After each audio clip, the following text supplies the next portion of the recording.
Hello viewers, welcome to another exciting edition of the AAU Talks, coming to you live on the television station of the Association of African Universities. Today we are discussing a research methods workshop series which the AAU has been organizing. We want to try to understand what exactly this workshop is for, who are the target participants, what impact has it been making, and when the next ones are being organized and all of that.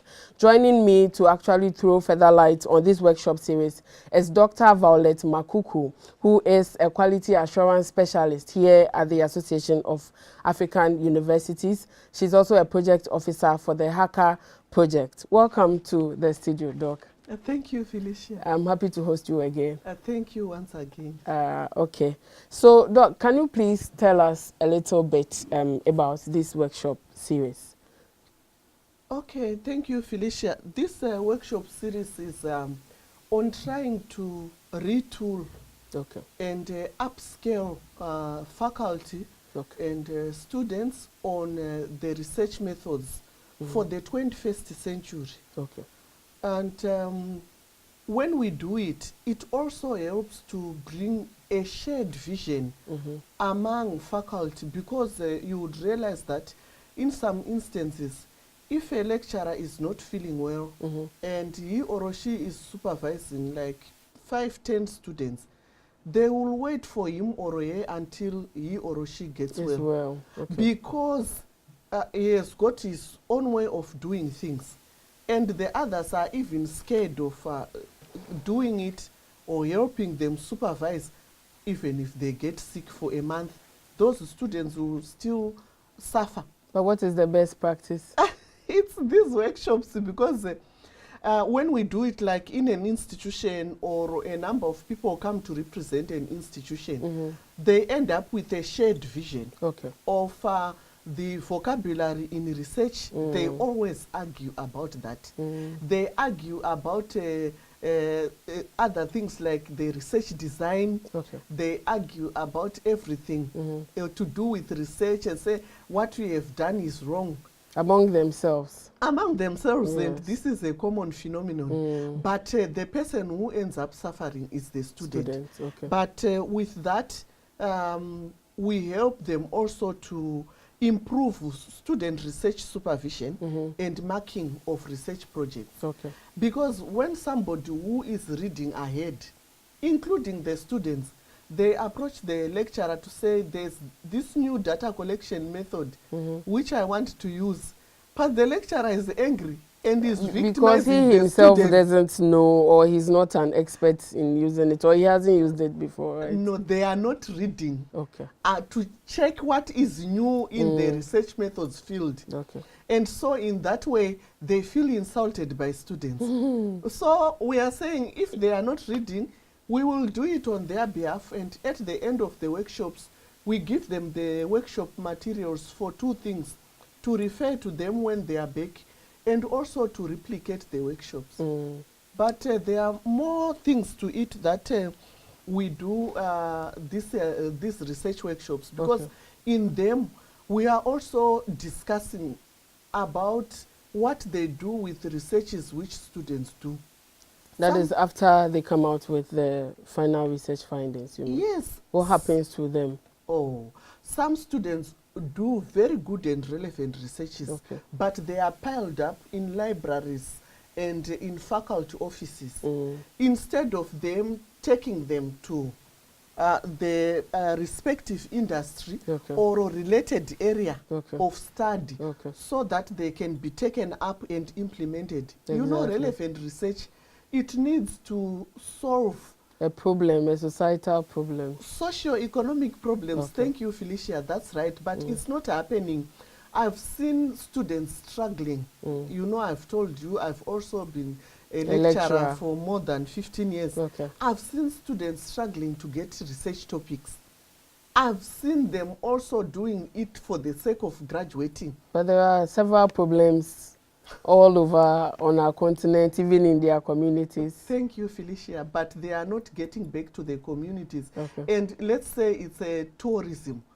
They need to link up with the hospitality industry. And already that linkage gives us a university industry linkage through Linkages. research. Exactly. You know, I wanted to give you one example. Okay. I went to Durban University of Technology for an institutional evaluation.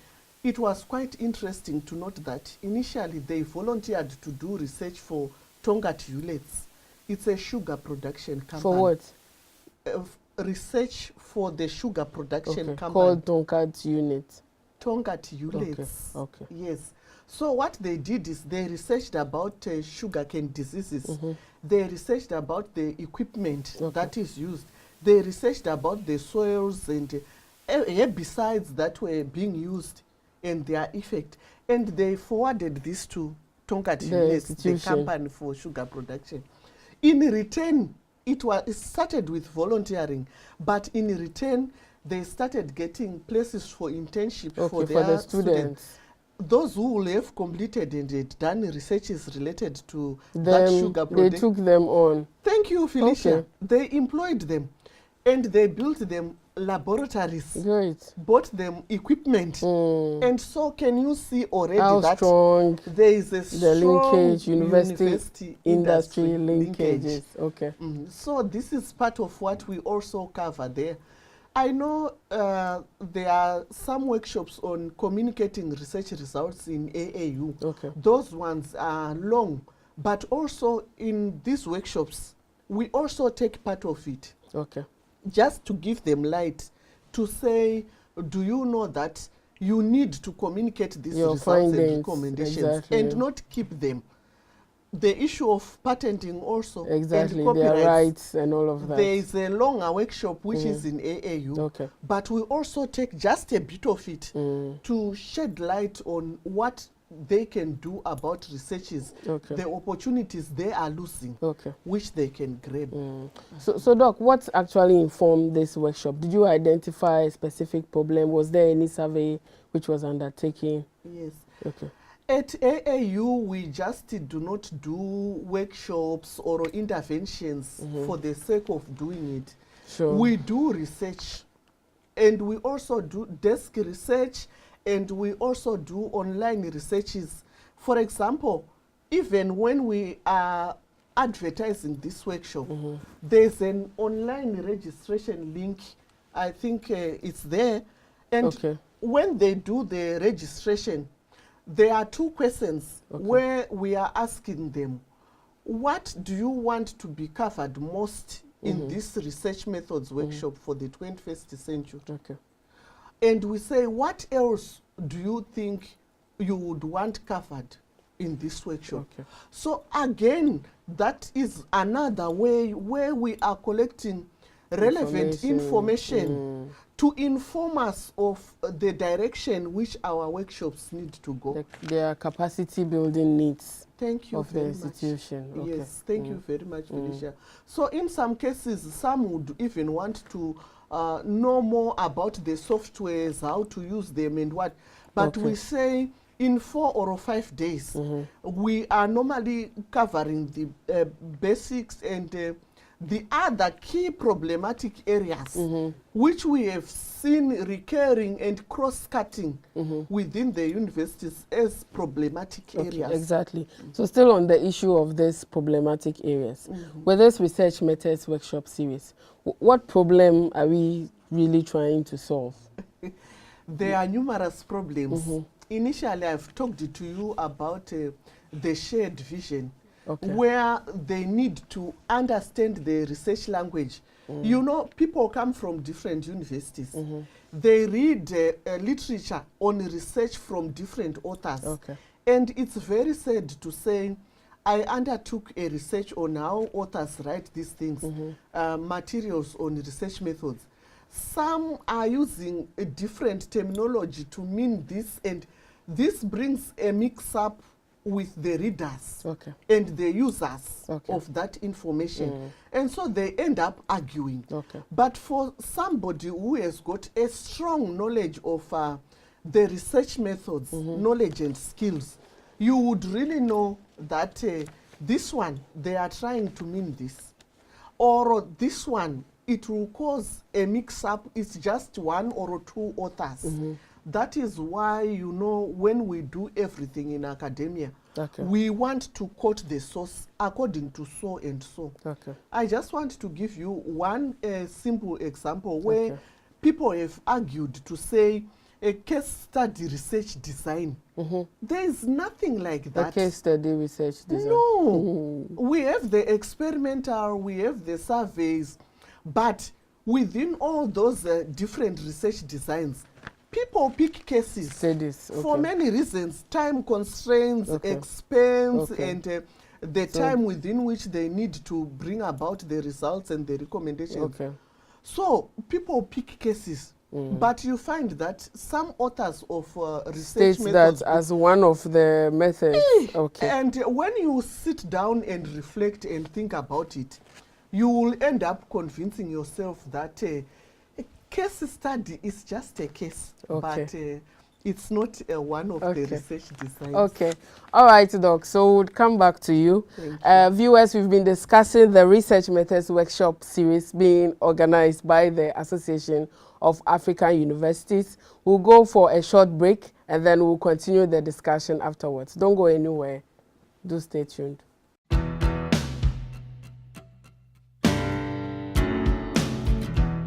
One of the universities set up in our pre-independence era, the Kwame Nkrumah University of Science and Technology. Our international reputation has and continues to soar as a reference point in matters of science and technology, research and education.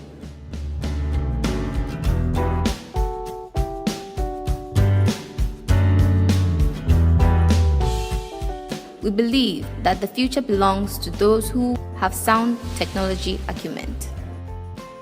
I love USD. I love KNUST.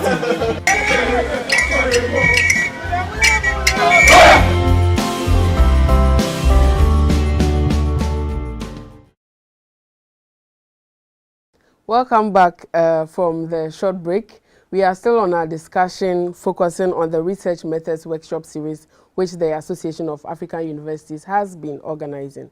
And still with me in the studio is Dr. Violet Makuku, who is a quality assurance specialist here at the AAU, and who is also at the forefront of the organization, forefront in the organization of these workshops. So Doc, just before the break, you were still telling us about some of the objectives of this workshop. If you can briefly finish that portion up, and then we can continue. Thank you, Felicia. I told you that at AAU we just don't do interventions and workshops with no prior informing background. Okay. When we also did our research on aspect of the research methods, we realized that some people talk about the lecturer who took me for this course was confused, did not know what he or she was doing. I only understood it later when I graduated. Can you see that? Okay. And for me too, there are times when maybe you would interact, just social interaction, and you still continue to hear this thing coming up. So they still need to find somewhere where they can do like corrections of what they missed from that lecturer. When you are allocated a lecturer, what can you do? If you complain much, you will also be a victim. But in some cases, some institutions, because of quality assurance, they follow up with investigations and maybe help to improve the situation. Then the other thing is that you realize another that, objective of the workshop. Yeah, why we do it again is that you know, as a quality assurance specialist, I've learned a lot about academic dishonesty. And within this thing, people are paying somebody to do the research project for them. Maybe at undergrad, it's more prevalent. And then as we go maybe to masters, if they realize their supervisor also is not following up what they are doing, and they don't have checks and balances, they still pay somebody to do it for them. So when they now come to do their masters and PhD, they are struggling. I know. Because they are not the ones who did it. So we forgive them, and we are there to move on. Okay. So these are some of the real real objectives. Okay, Doc, when is actually the next workshop being held? You've organized some before, right? Yes. Can you briefly talk about some of the previous ones that has been organized, and then you tell us about the next one?